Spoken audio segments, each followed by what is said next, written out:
How do you prevent your watercolor washes from being muddy? Well, that was a question we got from one of our subscribers. So let's play with that idea a little bit.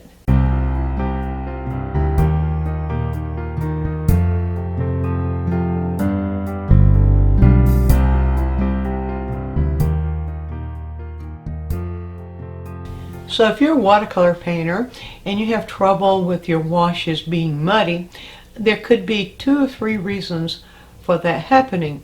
So I'm just going to focus on what I know to be some things that most likely are going to give mud. That doesn't mean that this answers the whole question, but it might cover your problem.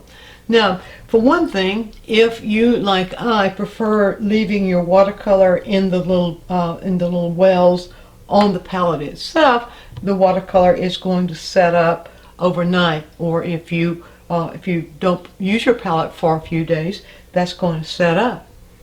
If you don't re-wet and reconstitute that color before you start working, chances are you're going to get mud. Now let me show you briefly what I'm talking about here. Before, maybe about 5 minutes before you start working, if you would just take a little bit of water, and I use a spray bottle like this, and I just give it a little, not much, but just a little bit of spray all the way around in all the colors, about 5 minutes, as I said before, about 5 minutes before I'm going to work. Then that gives it a chance to kind of liquefy that color and make it easier to work with. So there's your first clue for why you might be getting mud if you're not reconstituting those dried areas of color before you begin working. Another thing that might be causing this is the control of water and the control of a relationship of water to color. So, for example, if you're just willy-nilly putting water in your pan and willy-nilly reaching for a color, and you think because this looks dark in the pan that surely it's dark enough to give you the color you need, well, that's where you might be going wrong. Now, if I put a stroke of this color here on the paper, you see it looks sort of darkish when I put it down, but it doesn't look as dark as it does like that. So my temptation might be to add more to it, and this is where it can start getting muddy, because the more you brush an area like that, the more likely you are to create mud. Now that one is just, well, that one's not really going to happen probably as often as the next one I'm going to show you. And that one is if you overmix in your palette, especially if you're working with complementary colors. Alright, so I will stick with this color, and I'll pull out some more color on the palette. Now let's see, suppose I want, now notice what I'm doing here. I'm reaching for the color and I'm simply pushing it out of the brush. I'm not stirring the dickens out of it, simply pushing it out of the brush. I'm going to rinse my brush, going to dry the brush, and I'll reach in for a little bit more water. Now, suppose I want more of a neutral color, so I might reach for a blue in this case, and see what I'm doing, I'm reaching into the color and pulling it out. Now, rather than to pull that color directly in here, I will get cleaner color if when I pull it out of the wells, I put it beside the color I'm going to mix it with, not directly into it. If you put it directly into it, then you're already going to start mixing this color with the color you pulled out of it, which is going to cause potential mud. So there's one thing. Now here's another part. When I mix these colors together, I pull one into the other like this. It only takes 2 or 3 strokes. As soon as I see this mixture, I stop mixing, and that should give me nice clean color without being going muddy. And I'll show you the difference now. Usually that was wet on dry. This particular demonstration was wet on dry. Now I'm going to wet the paper. Suppose you want to do a wet on wet wash, and we're simply talking about washes here. We're not talking about other areas of watercolor, because as you know, those of you who paint in watercolor, you know that watercolor is kind of a tricky little medium. lots of things to get control of, but the washes are the main thing. All right, so if I'm going to do a wet and wet wash, if I do this, if I just pull these colors into each other, just like that, I don't need to do any mixing. They sort of self-mix.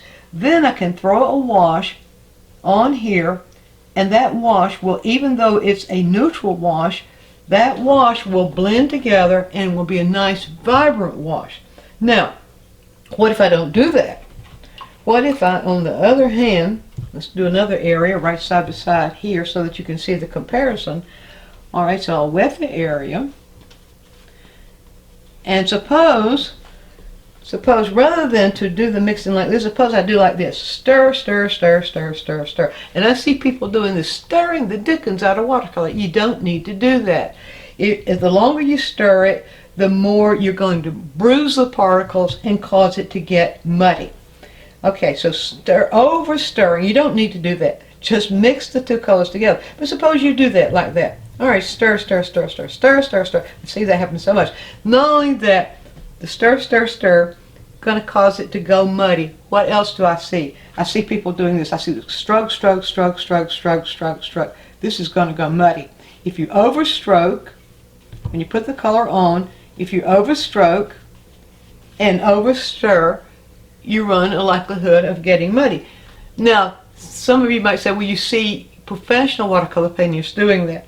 Well, if you're a professional watercolor painter, if you already know how to control mud, you might be able to do that and get away with it.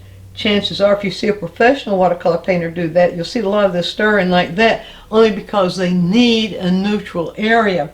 But if you want to be sure that you don't get the mud, here's the way to avoid that.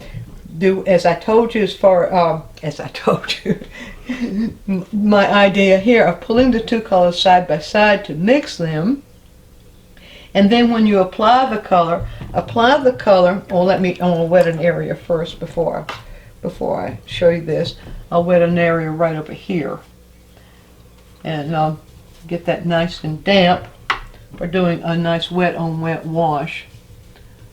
All right, so there, I've got the area nice and damp, and I'm just going to try it again.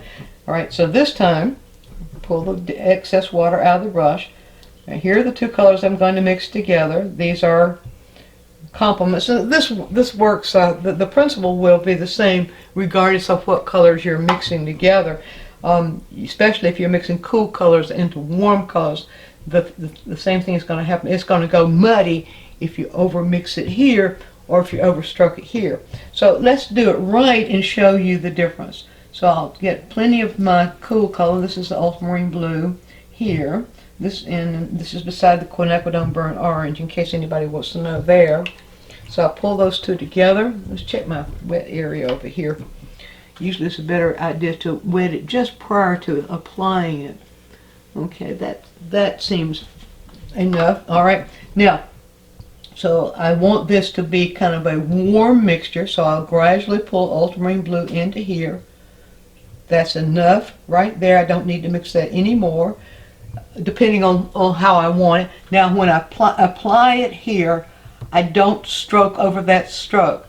I come down below it and give it another stroke in order for it to blend. I go back and reconstitute my paint. I come here and then I overlap. Here, overlap. I could go a different direction if I want to, and overlap, reconstitute the color, overlap, overlap, overlap.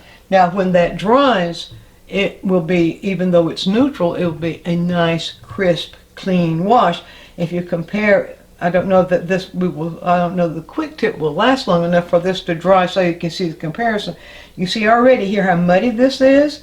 See how vibrant this is? This is a neutralized, cool wash, but you see it's nice and vibrant. But you see this one is more muddy. That's because I overmixed it here, I overstroked it here. And I can see that this one's already going to blend out to be a nice, crisp, neutral wash. So the main things to remember about watercolor is the least amount of stroking you do, the more lively the color is going to be on your paper. So as I said before, there are other things that might be causing you to have muddy washes, but my guess is you're either over mixing in the palette or overstroking on the paper, or both over mixing and overstroking.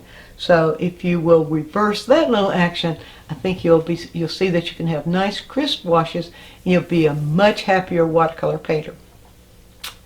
Well, if you found this quick tip helpful, leave us a comment and let us know. And also, if you have something that's puzzling you, would like for me to do a quick tip on, let us know in the comments and we'll put it on the schedule. And don't forget, we got those wonderful full-length videos. Now we've got really over 160 full-length lessons. Go over to the site, read the titles, read the descriptions, and see if you find something there that you might just be interested in. And there's your quick tip.